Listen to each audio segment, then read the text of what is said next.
Bienvenue dans cet épisode hors série du 18 janvier 2023 du challenge J'envoie. Aujourd'hui, je te partage ma routine du matin parce qu'il paraît que la manière dont on commence la journée définit notre journée et notre productivité.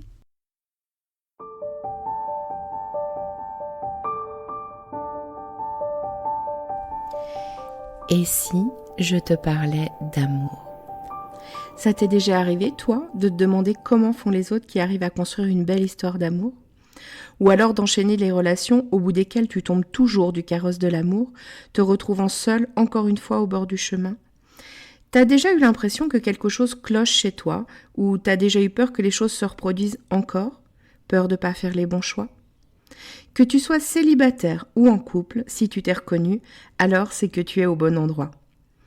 Nous rencontrons tous à un moment ou à un autre des difficultés en amour, parce qu'on nous a bercé de beaucoup de choses fausses à ce sujet.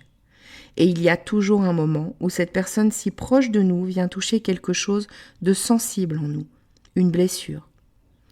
Bienvenue sur L'amour n'est pas un conte de fées, le podcast qui va t'apporter des clés essentielles sur les dynamiques amoureuses et t'aider à voir la merveille que tu es, pour que tu te sentes légitime de vivre cette belle histoire d'amour dont tu rêves, plus inspirante et plus épanouissante. Je suis Amandine, ta coach en intelligence amoureuse, et ça me tient à cœur de te partager tout ça parce que l'amour a toujours été mon sujet de prédilection.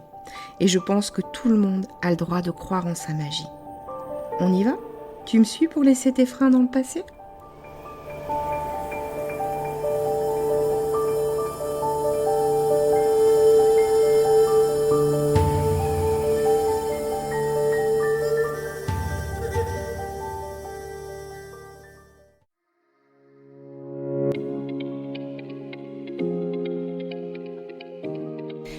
En ce début d'année, j'ai décidé de participer au challenge J'envoie proposé par l'Académie du podcast. Ce challenge consiste à sortir de sa zone de confort en faisant un maximum d'épisodes tous les jours du mois de janvier, avec à chaque fois un thème ou une spécification technique imposée. Ce challenge s'intègre dans mon podcast, donc dès que je le pourrai, si le thème le permet, je te parlerai d'amour, évidemment. Et puis, par moments, je me livrerai sans doute aussi un peu plus sur des choses plus personnelles. Alors, c'est pas forcément évident pour moi de te parler de routine du matin, parce que je suis quelqu'un qui a besoin de beaucoup de variété, de nouveautés dans la vie. Donc, même si je connais l'avantage d'avoir des habitudes ancrées qui structurent notre vie, et j'en ai forcément, on en a tous, hein, j'ai aussi besoin de répondre à ce besoin de variété. Sinon, je m'ennuie. Ce que j'ai remarqué en ce qui me concerne, en tout cas, c'est qu'à chaque période, j'ai des besoins différents. Donc, j'essaye de m'adapter. À une période, ça fait déjà quelques années maintenant, j'avais essayé le Miracle Morning. Je ne sais pas si tu connais ça. J'avais lu le livre d'Hal Elrod par rapport à ça. Et il propose 6 activités en 6 minutes. Alors, je vais te les décliner très vite. Donc, il propose 1 minute pour se réveiller tranquillement, s'étirer, etc. 1 minute pour des affirmations positives sur notre journée à venir. 1 minute pour visualiser en fermant les yeux ce que tu veux de ta journée, ce que tu veux faire de ta journée. 1 minute pour écrire tes gratitudes, tes fiertés et puis à quoi tu t'engages pour cette journée qui commence.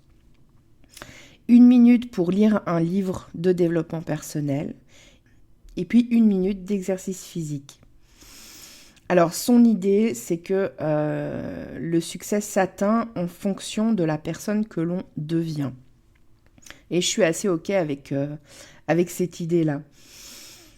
Maintenant, il propose 1 minute par activité sur 6 minutes, sachant qu'on peut l'adapter, il l'explique assez bien dans son livre, comme on a envie de le faire, c'est-à-dire qu'on peut prendre 5 minutes pour chaque activité ou 20 minutes pour chaque activité, ça dépend du temps dont on dispose. Mais l'idée, c'est en tout cas de faire ça en premier, dès le réveil. Et je me rappelle aussi qu'il suggérait de se lever genre 1 heure plus tôt ou 6 minutes plus tôt. Enfin, ça dépend le temps que tu choisis pour chacune de tes activités. Alors j'avais testé ça, j'avais trouvé ça intéressant, j'avais cherché aussi à l'adapter à ce qui me convenait le mieux. Après j'avais sélectionné les choses qui me convenaient le mieux dans ces activités. Et puis j'avais arrêté. À un moment donné, je pense que ça manquait de variété aussi pour moi et que j'avais besoin de changement. Mais ce que j'en ai tiré d'intéressant quand même, c'est le fait de réveiller son corps, de réveiller son esprit. Ça, c'est 2 choses qui pour moi sont essentielles. Donc en ce moment, ma routine du matin, je me lève, je prends un café tranquillement. Je vais prendre ma douche, ça c'est un truc qui va me réveiller de manière certaine. Et pendant ce temps-là, je me mets de la musique qui bouge, de la musique sur laquelle on peut danser. Ce qui fait que je danse un peu aussi dans ma salle de bain. Ça réveille bien mon corps. Ensuite, je me rends à mon bureau, je prends un 2e café ou un thé et j'ajuste mon planning du jour par rapport peut-être aux nouvelles idées qui sont venues ou alors en tout cas j'organise dans l'ordre où j'ai envie de faire les tâches. Pour moi, c'est important d'écouter aussi mon envie pour que les choses ne deviennent pas rébarbatives. Après, j'écris pour mes épisodes, pour mon compte Instagram. Voilà, je crée du contenu. Ça, c'est une tâche qui, pour moi, déjà le matin, c'est le moment où j'ai l'esprit le plus clair. Donc, j'aime bien produire du contenu et réfléchir là-dessus quand je me réveille le matin, enfin en premier, après la douche et tout ça.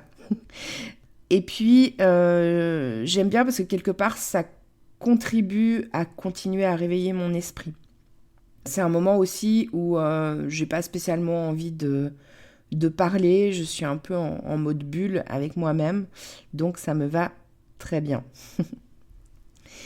Voilà, et puis après, suivant le planning que j'ai mis pour la journée, je passe aux autres activités.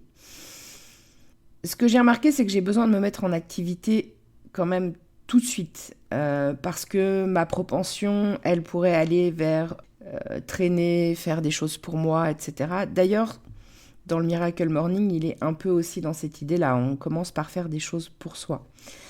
Sauf que moi, si je fais ça, après, j'ai un temps de latence pas possible pour me mettre au travail. Et ça va avec mon truc travail égale obligation. Alors c'est bien parce que ça, c'est quelque chose qui est en train de bouger. Là, j'ai de plus en plus de plaisir à faire ce que je fais maintenant, là où je te parle, à travers ce micro. Et du coup, ça devient que du plaisir. Donc pour résumer, j'ai envie de te dire que créer sa routine du matin, c'est se connaître. Créer sa routine du matin, c'est aussi respecter ses besoins à chaque période de la vie. C'est aussi donc savoir s'écouter, écouter ses besoins émotionnels, écouter son corps aussi, écouter parfois les besoins de repos. Donc pour moi, ça s'ajuste. Et ce que je trouve chouette, c'est d'avoir quelque part dans sa besace des choses qu'on a testées, des choses qu'on sait qu'on aime bien et qui nous font du bien. Et puis de pouvoir les piocher suivant le moment, le mood dans lequel on est.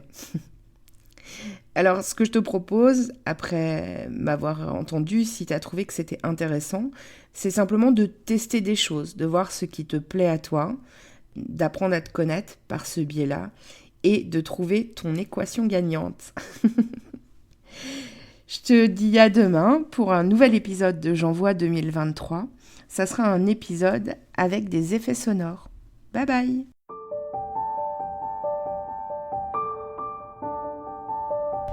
Si tu as aimé cet épisode, donne-moi un coup de main, partage-le et abonne-toi si ce n'est pas encore le cas. Si la plateforme d'écoute le permet, n'hésite pas à lui donner 5 étoiles. Si tu as des questions, s'il y a des sujets que tu as envie que j'aborde ou si tu veux réagir sur cet épisode, je t'invite à me rejoindre sur mon compte Instagram, Amandine_lovecoach. On se retrouve là-bas. À très vite.